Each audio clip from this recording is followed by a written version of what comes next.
بسم اللہ الرحمن الرحیم۔ محترم سامعین، رمضان المبارک کا مہینہ آیا اور آج ہمیں الوداع کہہ رہا ہے۔ میرے بھائیوں، اللہ کے نبی صلی اللہ علیہ وسلم نے فرمایا تھا کہ من صام رمضان ایمانا واحتسابا غفر له ما تقدم من ذنبہ،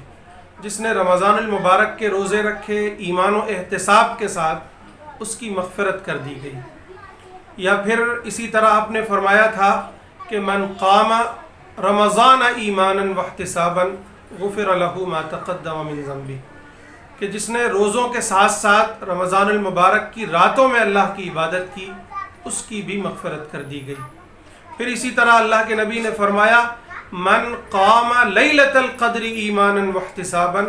غفر له ما تقدم من ذنبہ، کہ جس نے لیلۃ القدر میں یعنی شب قدر میں اللہ کی عبادت کی، اس کی بھی مغفرت کر دی گئی۔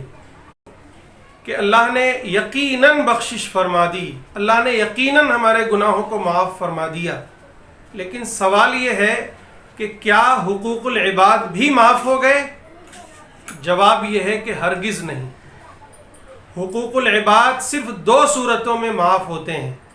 یا تو آپ جن کا آپ نے حق لیا ہے یا حق دبایا ہے،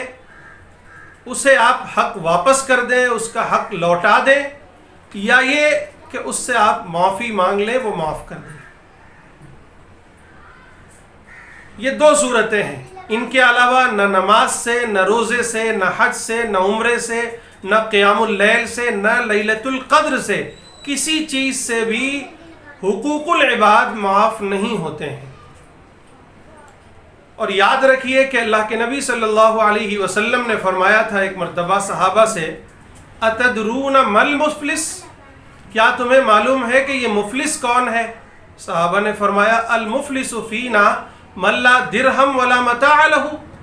کہ ہم میں مفلس وہ شخص ہے جس کے پاس مال و دولت نہ ہو، مال و متاع نہ ہو۔ اللہ کے نبی نے فرمایا نہیں، قیامت کے دن مفلس وہ ہوگا جو بہت سی نمازیں، بہت سے صدقات، زکوٰۃ اور روزے اور بہت سی نیکیاں لے کر آئے گا، لیکن کسی کو اس نے مارا ہے، کسی کا خون بہایا ہے، کسی کو ستایا ہے، کسی کو برا بھلا کہا ہے، کسی کے حقوق مارے ہیں، تو ایسے شخص کو اس طرح بدلہ دیا جائے گا کہ اس کی ساری اچھائیاں صاحب حقوق کو دے دیا جائے گا۔ یعنی جن کے حقوق اس نے مارے ہیں، ان سب کو ان حقوق کے بدلے اس کی اچھائیاں اور اس کے نماز، روزے اور اس کی نیکیاں دے دی جائیں گی۔ جب اس کی نیکیاں ختم ہو جائیں گی تو پھر جن لوگوں کے اس نے حقوق مارے ہیں، ان کی برائیاں اس کے سر پر لاد دی جائیں گی، اور پھر نتیجہ یہ ہوگا کہ یہ بندہ بہت ساری نیکیاں لے کر قیامت میں گیا تھا خدا کے حضور، لیکن آج کنگال ہے، آج مفلس ہے، اور نتیجے میں اچھائیوں کے بدلے اس کے سر پر آج برائیوں کا، گناہوں کا انبار لگا ہوا ہے۔ اور پھر اس سے کہا جائے گا فرشتوں سے کہ اسے پکڑو اور گھسیٹ کر جہنم کی آگ میں ڈال دو۔ تو میرے بھائیوں، ہم نے روزے رکھے، نمازیں پڑھی، تلاوت کی، ذکر و اذکار کیا، قیام اللیل کیا، شب قدر کی تلاش کی، تو ہمیں یقین ہے کہ اللہ تبارک و تعالیٰ اپنے حقوق تو ضرور معاف فرما دے گا، کیونکہ ہم نے توبہ بھی کی ہے، استغفار بھی کیا ہے، اللہ معاف فرما دے گا۔ لیکن یاد رکھیے کہ حقوق العباد، بندوں کے حقوق اللہ تبارک و تعالیٰ معاف نہیں کریں گے۔ اس کی بس دو ہی صورتیں ہیں، یا تو آپ نے جن کے حقوق مارے ہیں، کسی کا مال لیا ہے، کسی کی زمین ہڑپی ہے، کسی کو گالی دی ہے، کسی کے حقوق مارے ہیں، تو آپ جا کر اس کے پاس اس کا حق ادا کیجئے،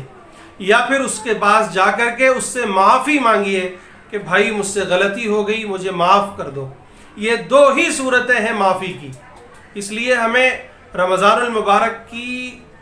رحمتوں، اس کی مغفرت سے، اس کی برکتوں سے مکمل طور پر اگر مستفید ہونا ہے تو ہمیں حقوق العباد کی معافی کے لیے آگے بڑھنا ہوگا۔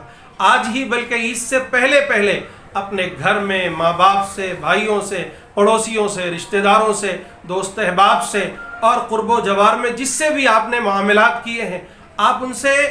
باقاعدہ معافی مانگ لیں، یا ان کے حقوق ہیں تو اسے ادا کر لیں، کسی کا قرض ہے تو اسے دے دیں، کسی کے ساتھ برائی کی ہے تو اس سے معافی مانگ لیں۔ اس طرح سے ہم حقوق العباد معاف کروا کے اپنی مکمل بخشش کروا سکتے ہیں۔ اور یہ عید الفطر کا دن واقعی انعام کا دن ہے، بخشش کا دن ہے، لیکن جب کہ ہم اللہ کے حقوق کے ساتھ ساتھ بندوں کے حقوق بھی ادا کرنے والے یا اسے معاف کرنے والے ہوں گے تو، ورنہ پھر بندوں کے حقوق اسی طرح باقی رہیں گے اور قیامت کے دن ہمیں اور آپ کو بھی مفلس بن کر جہنم میں جلنا پڑے گا۔ اللہ تعالیٰ مجھے بھی اور آپ سب کو بھی عمل